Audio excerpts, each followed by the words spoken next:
Good evening.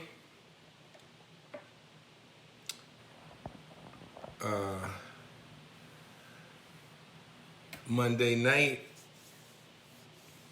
doing my weekly live. We're going to do our book club today.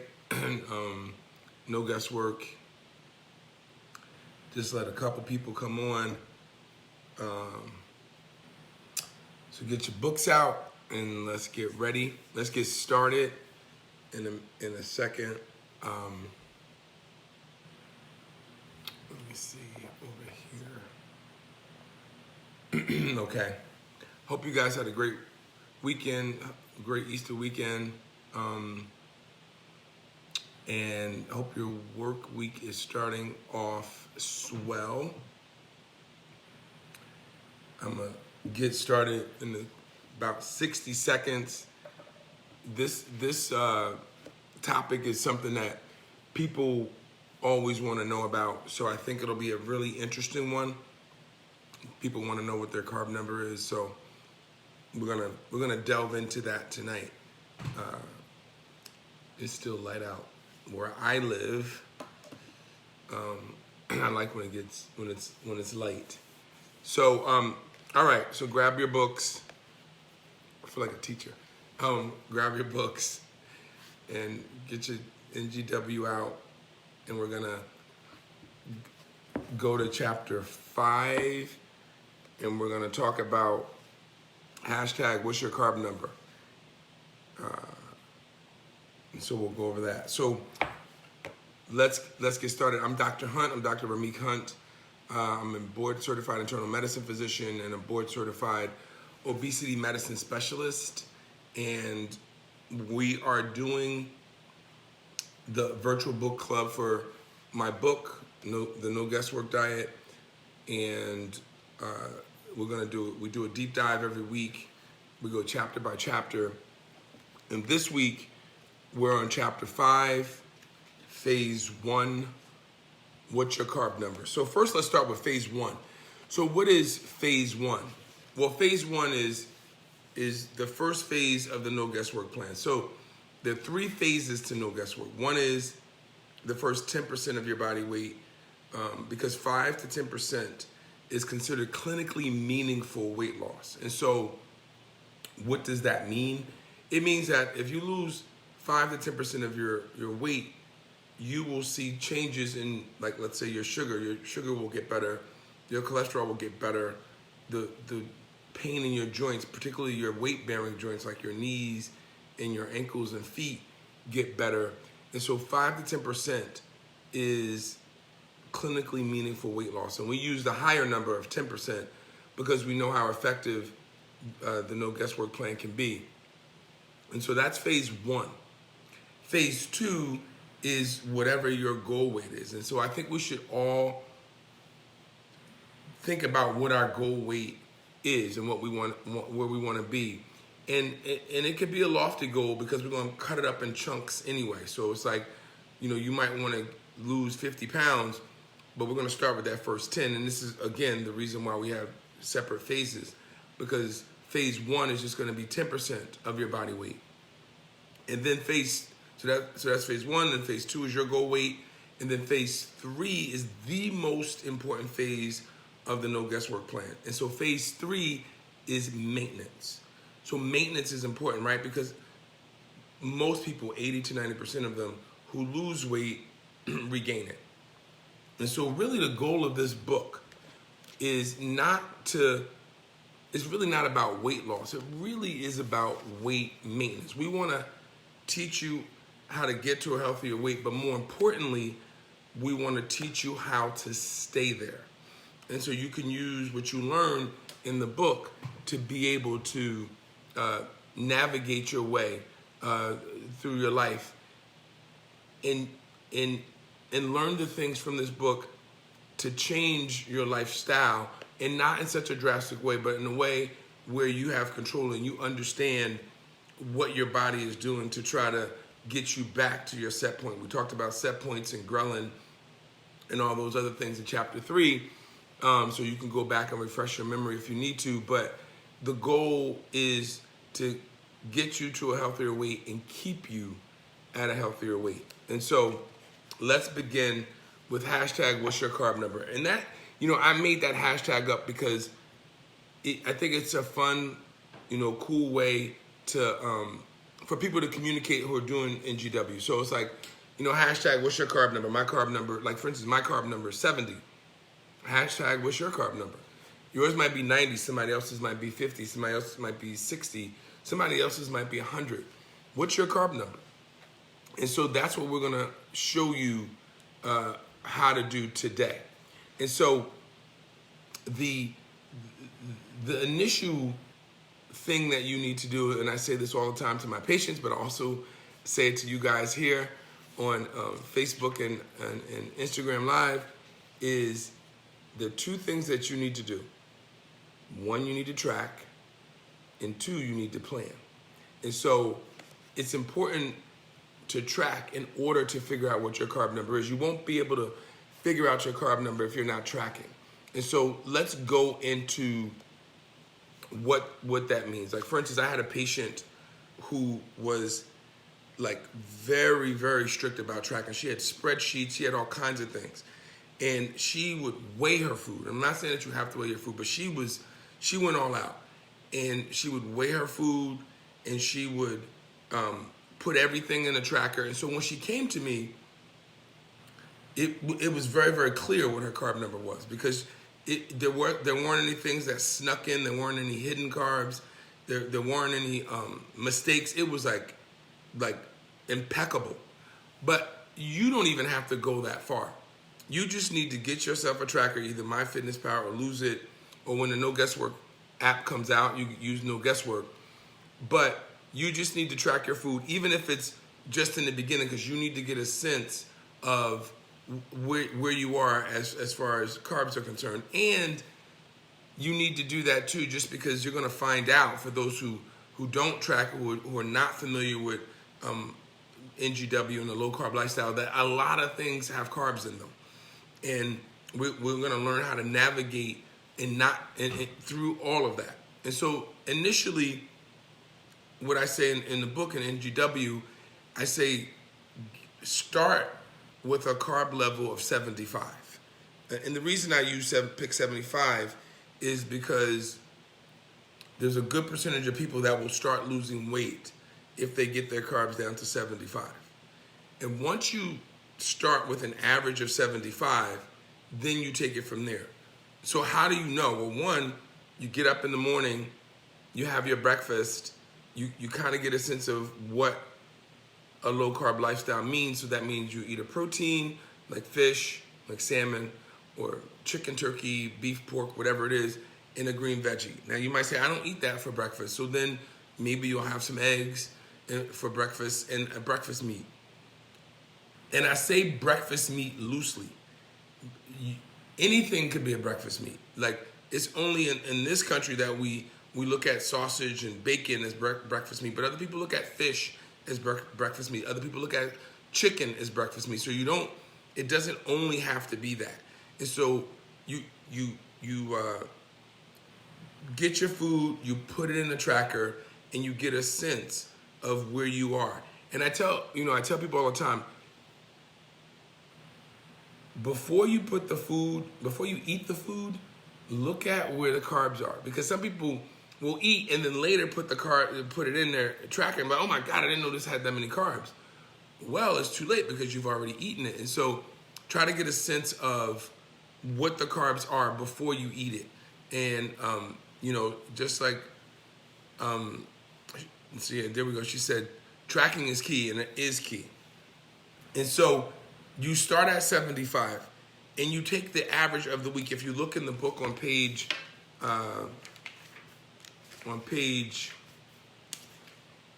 82, I give an example of, like, Monday, let's say it was 70, Tuesday it was 60, Wednesday 65, Thursday 70, Friday 75, and let's say on Saturday you went over and you went to 120. Well, that's okay, because what we're looking for 75 grams on average per day for the week.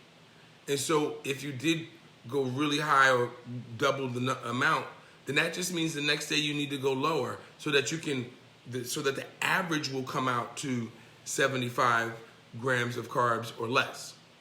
And let's say you do that for 2 weeks and you do your weigh-ins, because we do our weigh-ins once a week. You can weigh yourself more, but your official weigh-in should be once a week, same day, same way. So what I tell people, get up in the morning, do your business, and you gotta go to the bathroom, get on the scale in your birthday suit, and that's your official weight. And then in 2 weeks, you do it again, and then then that'll be your official time. That let's say a Sunday is your official weigh-in day, first thing in the morning. And so if you kept your carbs below 75 and you go and you get on a scale 2 weeks later and you've lost on average at least 1 to 2 pounds a week, well then you likely have found your carb number. And so what we need to do then is confirm. Let's make sure that that is actually our number.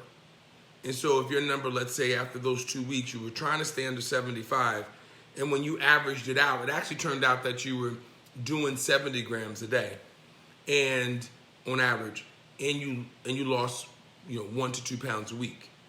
So from there you go, okay, so my number probably is 70. And so for the next 2 weeks, you try to stay below 70. And if you then, 2 weeks later, still lose another 1 to 2 pounds, then you crack the code. That then is your carb number. And so now you know that your carb number is 70. Now, mind you, your carb number is based off of whatever your normal physical activity is and the things that you do throughout the day. So that if your physical activity changed significantly, your carb number may change too. So when I say that's your carb number for life, it is your carb number for life, all other things being equal. But let's say, however, you don't lose that 1 to 2 pounds and you just stay the same after you got your carbs down less than 75. Well, then that means your carb number is probably a little lower. So then you need to drop it by 10. So go from 75 to 65. And then do another 2 weeks. And then if you find that you've lost 1 to 2 pounds a week, then this is likely your carb number. You still need to confirm. Every time you lose weight, you still need another 2 weeks to confirm it to make sure that that is truly your carb number. And then if it is, in other words, if you're still losing 1 to 2 pounds a week, then that means that you found your carb number. And that's kind of how we do it. We just go from 75, if you didn't lose weight, go to 65. If you didn't lose weight, go to 55 until you see yourself starting to lose weight. And that's, in a nutshell, basically how we do it. And I give some examples in the book. How about, though, if you go to 75 and you lose like 8 to 10 pounds in that first 2 weeks, which one of my patients did who's doing our 30-day challenge. Don't get too excited about the 8 pounds. I mean, you should get excited, but the point is that when you lose that much weight in the very beginning, when you first start this program, half of that weight that you lost is water weight. And that's because when you reduce your carbs, you reduce your insulin. And when you reduce your insulin, you actually pee out all or most of the excess water. And so you might get excited about that 8 pounds and then find out the next 2 weeks you only lost 2 or 3 pounds. You should not be discouraged by that. That is exactly how it's supposed to go. That is exactly how your body works. So you should not get discouraged that, the first week you lost, or the first 2 weeks you lost 8 pounds, and now this week you only lost, 3 or 4 pounds. That's what you're supposed to lose, because again, half of the weight that you lose in the beginning is water weight. And so don't be discouraged by that. But I want you to continue to stick at that number, whatever that number was that that helps you lose that 8 pounds, And then because the next 2 weeks is going to really show you what the number is. Now let's say, you're killing it in your number, on average you're doing, 70 grams of carbs a day. And after you lose that initial water weight, you're still losing 2 to 3 pounds a week, and maybe even 4 pounds a week. So that means that actually you're lower than your actual carb number. In other words, you're doing 70 grams of carbs a day and you're losing 4 pounds a week. That's actually more than we would expect. So which means that you could stay at 70, but your carb number is likely a little bit higher, probably like 80 or 90. But if you're comfortable at 70, then stay there and continue to lose that 3 to 4 pounds a week. That's fine. That is A-okay. And some people might say, well, do we need carbs to live? Well, we're going to get to that in the next chapter. But the short answer is you do not. There's something called becoming keto adaptive. Like I've been low carb since 2013 or 14. So that's 7-8 years. And I didn't kill over and die. And so you don't need carbs to live. You don't need carbs to think. Once you become keto adaptive, in other words, once your body adapts to using the fat that you store in your gut, your visceral fat, and uses that as to burn energy, your body becomes smarter and it starts to use the stored fat that you actually don't even need, all that extra stored fat. Your body learns how to be very efficient at burning that. And that is key. And becoming keto adaptive only takes a couple of weeks to do. And we're going to talk about that in our next chapter or the chapter after that. And so the goal, in order for you to know what your carb number is, you have to know what your carb number is. In other words, you need to track on your app in order for you to figure it out.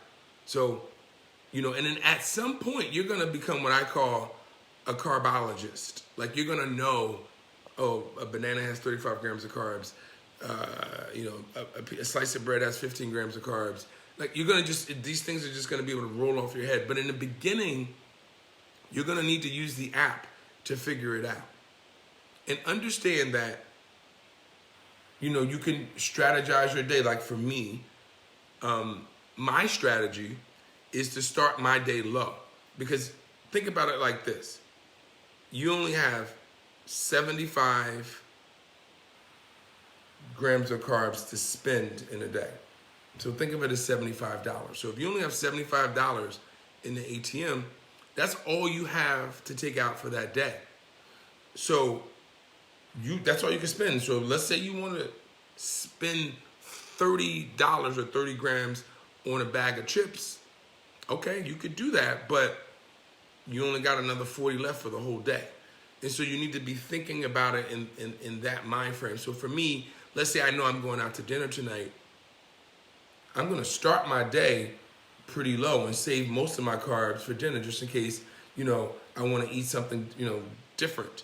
Or, if I want a glass of wine or whatever it is. And so I start my day with, let's say, maybe hard-boiled egg or some scrambled eggs and a breakfast meat and my lunch. And so that's like 3 grams of carbs, 4 or 5 grams of carbs at the most. And then my lunch is, a protein, so maybe some turkey with gravy and then some Brussels sprouts. So that's only another, 5 grams of carbs. So now I did breakfast and I did lunch. And in the middle, I had maybe some a cheese stick or something or some sort of almonds or whatever as a snack before lunch. So by the time I'm done with lunch, I've only spent 15 grams of carbs. So now I have another, 55 grams of carbs to spend later at dinner. And so that's kind of the stress. So when I go to dinner, I'm not stressing about, oh my gosh, I got to be careful about what I do. I'm around my friends. I want to just be able to grab a little something here or there. I mean, either way, you need to be mindful, but it just gives you a good strategy about, how you, spend your carbs. And you need to spend them wisely, because if that's you, if that's your body, then that's your body. And that's what makes NGW different than other low carb plans or a keto plan or whatever, because keto means you just drop it all the way down. Everybody has to get below 50. And I found in my research that everybody doesn't need to get below 50. Everybody is an individual, and everybody has their own individual carb number. So again, if mine's is 70, yours might be 75. Yours might be 90. Yours might, whatever it is, we're gonna find it, and I teach you how to do that in the book. And that's what makes it different, because once you find your individualized carb number, that's your carb number for life. And you can, and the reason that that's important is because let's say you did go to a birthday party or wherever you went, and you went over, or you went on a weekend vacation, and your number is 70, let's say, but for that weekend you went over, you were like 100, 120, 130 grams of carbs a day, whatever it was, and you gained 3 or 4 pounds over the weekend. That's okay. You grab the dial, because you know your weight loss number, right? You know your weight loss carb number. You grab the dial, you turn it down to your number. For me, it's 70, and I turn it down to 70, and those 3 or 4 pounds come right off. And that's how you learn how to navigate, and keeping your body at a healthy weight. And so that's why it's important to know your carb number.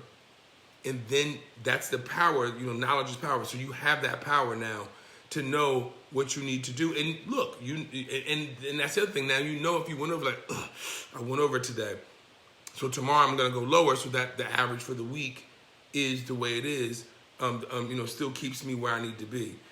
And that's basically the strategy, because it gives you flexibility to be able to do different things and still enjoy your life, and still be able to try new things. And because this plan, this lifestyle is not about restricting you. It's about you exploring other new things, and also about you keeping your body healthy. High insulin levels are not good for you, period. And so what makes high insulin levels? High carbs. And so you should not be having insulin levels that are sky high. I mean, I had a patient whose insulin level was 100, which is like dangerously high.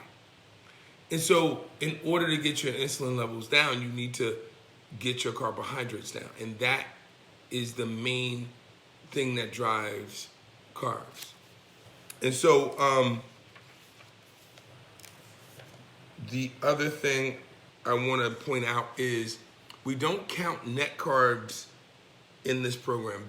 There's a lot of reasons why, but the short answer is you don't know if you're going to be missing out if you count net carbs, because some net carbs, so what net carbs means is that you subtract the fiber from the carbs that are on that label. So if the label says it's 20 grams of carbs and the fiber is 5, then that means that the net carbs are 15.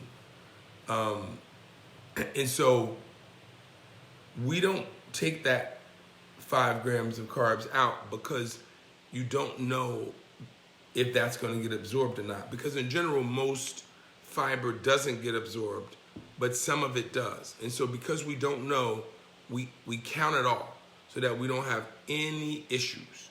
And so that's kind of the strategy for why we do total carbs in the NGW, no guesswork plan, and not net carbs.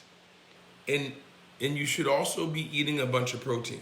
And when I say a bunch, I mean, somewhere when you're trying to lose weight, you need to be, depending on your size and your frame, you need to be somewhere between 70 to 100, and some people even need a little bit more. But you should, again, discuss it with your primary care provider, or more, better yet, an obesity medicine specialist who knows how to prescribe the amount of protein that you need. And so let's recap. So No guesswork is about finding your carb number. That's what makes it different than other plans, and particularly other low-carb plans. Everybody is individual, so each of you have your own carb number. My number is 70. Hashtag, what's your carb number? You find your carb number by starting at 75 to get a starting place. And if you lose weight there, you confirm it. If you don't lose weight there, you drop it by 10 until you start losing 1 to 2 pounds a week. Once you do that, then you confirm it again. And once you've confirmed your number, that is your number for life. Barring, again, any change in significant physical activity or any change in hormone levels, menopause, whatever it is. But it will be your number for life. And just know that even if you are in menopause or you have some other hormonal changes, this plan works no matter what the situation is. The only time things will change, like I said, is if things changed in you, and then you would have to adjust your number. Like, again, if your physical activity significantly reduced, or if there were some significant hormonal changes, you would have to maybe make some adjustments. But in general, once you find your carb number, you're set. You're set for life. And so I'm just looking at a comment that Courtney put up. Yep. So basically, Courtney just echoing what I just said. And so that's really it, guys. If you have any questions, I'll go on after this and kind of try to answer some of them, the nuances to the questions. But finding your carb number is key, which means you have to track, and which means you have to plan. You have to have the food in your house in order to do it. Like, you need to go to the store and get all your low carb snacks. You need to get your meals right. You need to either meal prep on a Sunday or know what is at your, let's say, your workplace, where I can go to my workplace and they have a carving station where they do the turkey and the roast beef and the salmon and whatever protein it is. So if you know that it's already set at your job, then you can strategize that way. But you have to plan and you have to track. It's the only way you're going to find your carb number. And again, it's you getting to a healthier point in your life. And I mean, that's the reason you're here. That's the reason you're reading this book. And we try to make it as simple as possible. That's why we call it no guesswork. The goal is to take the guesswork out of healthy living. And with that, I'll see you guys next week. Let's see, okay, what's on deck for next week? The keto question. This is going to be really interesting. And so I'm sure there are going to be a lot of questions about that next week. So I think I'll do a lot of Q&A next week as well. So with that, I sign off. Thank you guys. Hope you have a great week. Don't forget, to share this with all your friends. Let them know about NGW. Visit the YouTube page and share and share this with everybody. And use the hashtag what's your carb number, because that's what this is really all about. And so I appreciate you guys. I hope you have a fabulous week, and I will see you again next week.